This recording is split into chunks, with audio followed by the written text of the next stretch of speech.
예, 국회 환경노동위원회가 오늘 진행한 조대엽 고용노동부 장관 후보자 청문회에서는 조 후보자의 도덕성 문제 그리고 자질 문제를 놓고서 날선 공방을 이어졌는데요. 김광덕 전 한국일보 정치부장 모시고 자세한 얘기 나눠보겠습니다. 안녕하십니까? 안녕하세요. 네. 자, 조대엽 후보자는 우선 쟁점이 된 것이 음주운전하고 사회이사 겸직 논란, 이게 쟁점이 된 거죠? 네, 예, 그렇죠. 일단 조대엽 후보자는 저 야권이 지목하는 신의혹 심 3종 세트, 거기에 들어가 있는 김상곤 후보하고 송영무 후보하고 세 사람이 들어가지 않습니까? 그래서 그만큼 오늘도 이제 아주 치열하게 여야 공방이 이루어졌는데, 야당은 역대급 의혹이라고 문제를 제기했고, 여당은 이제 노동부 장관의 능력을 검증하자 이랬는데, 주로 의혹은 뭐냐 하면 음주운전인데 만취 음주운전을 해서 면허 취소를 받은 이게 과연 자격이 있느냐 하는 논란이 하나 있고요. 그 다음에 사회 이사를 겸직한 게 원래 신고를 안 하고 했어요. 원래는 대학교 다니면서 대학 교수로서 하려면 신고를 해야 되는데 신고를 안 하고 했다. 근데 이거에 대해서 본인은 사회이사로 등재된 거를 이번에 알았다 그러는데 요 문제하고요. 그래서 그리고 또 이 사회이사로 등재된 회사가 임금 체불을 한 3천만 원 정도 한 게 있어요. 한 4, 5명이 돼서 그게 논란이 있고요.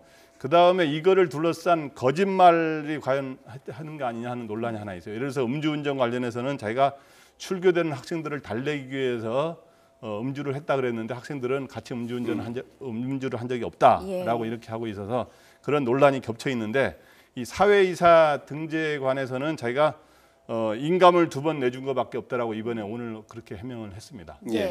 또 교수 시절에 학생들에게 좀 부적절한 언행을 해서 그 부분도 문제가 됐는데 청문회에서 그 관련 영상이 공개가 되기도 했습니다. 저희가 일단 영상부터 보고 오겠습니다. 조대엽 후보자께서는 학생과의 신뢰관계를 중요하게 여긴다라는 말씀을 하셨는데요. 잠깐 이걸 좀 보시죠. 이미 유튜브와 언론 등으로 이미 많은 조회수를 기록한 영상의 캡처본입니다. 막말, 비아냥, 호통 영상으로 장관 후보자로서의 자질 논란이 일었습니다. 고대 교수로서 또 교무회의의 일원으로서 고려대 학생들과 겪은 마찰과 관련된 내용이기 때문에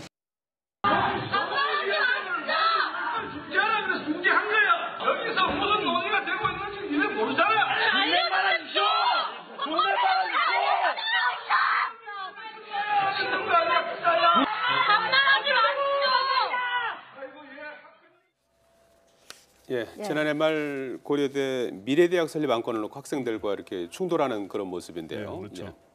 그 고려대학에서 미래대학을 설립한다 그러니까 학생들이 반대를 했어요. 그런데 이제 이 조대엽 후보자는 당시 교무위원으로서 노동대학원인데 교무위원으로서 교무회의를 이렇게 하는데 학생들이 와가지고 그걸 반대를 하니까 거기서 학생들이 이제 뭐 반대하는 과정에서 학생들이 뭐 본인 오늘 해명에 따르면 학생들이 삿대질을 해서 자기가 격한 감정을 참지 못했다 그러는데, 어쨌든 그때 굉장히 고압적인 태도를 보였고 학생들한테 반말을 했다 이렇게 하는데, 아니, 교수가 학생한테 반말할 수 있는 거 아니냐 뭐 이런 말도 있습니다만은 그건 아주 서로의 신뢰관계가 형성됐을 때 그런 뭐 반말을 하는 것도 있지만 이건 학생 대표들한테 이야기한 거거든요. 또 하나는 뭐냐 하면 과연 노동부 장관은 노사 문제와 관련해서 설득을 하고 대화 타협과 토론을 하는 이런 신뢰관계를 형성에 중요한데 과연 이런 태도가 과연 노동부 장관에게 맞느냐 하는 이런 논란이 일 수가 있는 거죠.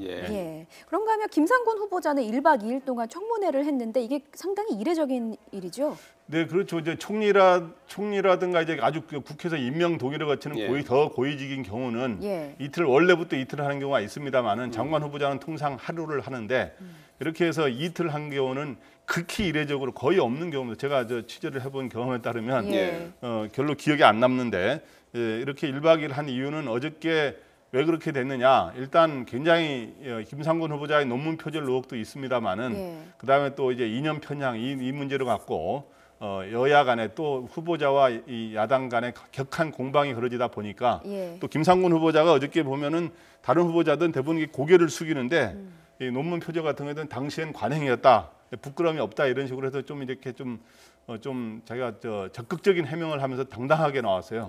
이런 것들이 논란이 돼서 1박 2일에 대해서 오늘 오전까지 하게 됐는데 차수를 변경해가지고 그래서 결국에는 김상곤 후보자가 오늘은 송구스럽다 뭐 이런 식의 약간 고개를 숙이는 태도를 보이면서 마무리가 됐습니다. 자, 이제 국민의당 얘기 잠깐 좀 해봐야 될 것 같은데요. 이유미 씨가 뭐 단독 범행을 주장하고 있는 상황인데 검찰 수사 결과를 좀 더 봐야 되는 상황이고요. 안철수 전 대표는 아직까지 오늘까지도 지금 묵묵부답이고요. 지지율 오늘 나온 결과를 보니까 뭐 정당 가운데서 이제 꼴찌를 기록한 그런 상황 아니겠습니까? 게다가 또 이유미 지금 구속돼 있는 이유미 씨가 그 위에 이제 이준서 씨한테 이제 그 보고했다는 그런 거 아니겠습니까? 근데 그 이번에 알려지기 직전에 안철수 전 대표를 만났다 이제 이런 내용이 또 나왔어요. 예. 지금 질문이 굉장히 좀 많은데요. 예. 일단 제가 보기에 국민의당하고 안철수 전 대표, 대선 후보를 안철수 전 대표는 어떤 당의 최대 위기이자 안철수 전 대표는 정치 생명의 어떤 그 상당히 중요한 고비에 놓여 있는 건 사실입니다. 왜냐하면 이 제보 조작이라고 하는 게 이게 없는 거를 갖고 녹취 파일을 만들고 이거는 거의 찾아볼 수가 없는 상황이거든요. 그리고 또 이런 선거 과정에서 이러한 가짜 뉴스를 만드는 거는 의회 선거 결과를 뒤흔들 수 있기 때문에 대의민주주의 제도를 흔들 수 있는 거라서 굉장히 엄하게 이제 처벌해야 되는 이런 상황입니다. 그래서 지금 현재 이유미 씨의 당에서는 이유미 단독 범행이라고 하는데 과연 당의 윗선이 개입이 됐느냐 이게 이제 중요한 앞으로 고비가 될 거로 보이는데 특히 이 과정에서 안철수 당시 대선 후보가 과연 어느 정도 알았으며 당시 대표였던 박지원 전 대표가 과연 어느 정도 알았느냐 이게 굉장히 중요한 관건이 될 거로 보입니다. 그 시점에서 이준서 전 최고위원이니까 파문이 일기 이틀 전에 안철수 전 대선 후보를 만났기 때문에 더 지금 의심이 가는 상황이다 이런 보도가 나오고 있거든요. 네, 그러니까 이제 그거는 이제 이유미 씨가 사실상 고백을 한 게 지난 주말이니까 그때쯤에 이제 찾아간 건데 찾아가서 그리고 당에서는 월요일 날 소위 이제 고백을 하면서 우리가 당에서 조작을 했다 하면서 대국민 사과를 하지 않았습니까? 박지선 비대위원장이 그러니까 바로 전날 이렇게 주말에 찾아가서 지금 현재 이러한 여러 가지 어려운 고소고발건으로 어려운 상황에 처해 있다 그러면서 이준서 전 최고위원은 제보 조작까지는 말을 하지 않았다고 지금 말을 하고 있습니다만은 가서 정당 간의 고소고발을 취하는 방법이 없겠느냐라고 하는 것들을 상의를 드렸다고 그러는데 과연 거기서 구체적으로 어떤 얘기가 오고 갔는지 그리고 그거는 이제 선거가 끝난 이게 아주 한참 후임입니다만은 선거 과정에서 과연 안 후보하고 박지원 전 대표 등이 어느 정도 알았고 근데 제가 보기에 직접 제보 조작을 한 거를 몰랐을 가능성도 있는데 알았을 수도 있고요. 근데 모르면 모른 대로 문제가 될 수 있고 또 하나는 뭔가 이 두 분이 뭔가 미심쩍다. 왜 이게 추가 제보자의 신원이 구체적으로 안 나올까? 뭔가 미심쩍다 하는 내용은 아마 정치적으로 감각적으로 알았을 가능성은 있는 걸로 보입니다. 자, 오늘 나온 여론조사 보면은 자유한국당도 20석 바른정당에 처음으로 밀리는 결과가 나왔어요. 원인은 뭐라고 보십니까? 자유한국당이 그 지지율이 이제 떨어진 거는 2%가 떨어졌고 그다음에 이제 바른정당은 또 지지율이 또 오르면서 이제 바른정당의 지지율이 오른 거는 가장 큰 이유는 최근에 전당대회를 통해서 이해훈 새 대표를 뽑지 않았습니까? 그래서 새로운 보수의 혁신을 내세우는 이러한 거에 따른 컨벤션 효과가 있었고 자유한국당은 특별히 뭐 득점할 수 있는 요인은 없었습니다. 무슨 강한 야당의 모습을 보이는 것도 아니고 새로운 뭐 보수의 이런 혁신을 보여준 게 아니어서 이런 차이가 있었던 것이 보이고 국민의당의 지지율 아까 말했지만 이번에 사실은 지지율이 워낙 다 미틱이 다 10% 이하기 때문에 도토리 키재기입니다만은 국민의당은 이번에 이 사건을 거치면서 지지율이 최저가 됐으면 교섭단체 4개 정당 중에 최저의 지지율을 보이는 정당이 됐습니다. 국민의당은. 바른정당이 이해훈 대표를 새로 선출하면서 컨벤션 효과를 누린다고 말씀하셨는데 자유한국당도 다음 주 월요일에 새로운 대표를 뽑습니다. 컨벤션 효과가 나올까요? 그래서 그 7월 3일 날 이제 전당대가 열리는데 이제 새 후보가 나오지 않았습니까? 홍준표 후보와 원유철 후보, 신상진 후보가 나와 있는데 과거는 항상 이 자유한국당의 전당대회는 친박 대 비박의 싸움으로 전개가 됐는데 이번은 처음으로 친박이 빠진 상태에서 그러니까 아주 확실한 친박은 없는 상황 아닙니까? 그래서 오히려 친홍 대 비홍의 싸움으로 진행되는 이런 게 됐는데 어쨌든 뭐 현재로서는 홍준표 후보가 약간 유리한 거로 돼 있는 건 사실입니다. 그래서 추격전을 펼치고 있으니까 좀 봐야 될 것 같고요.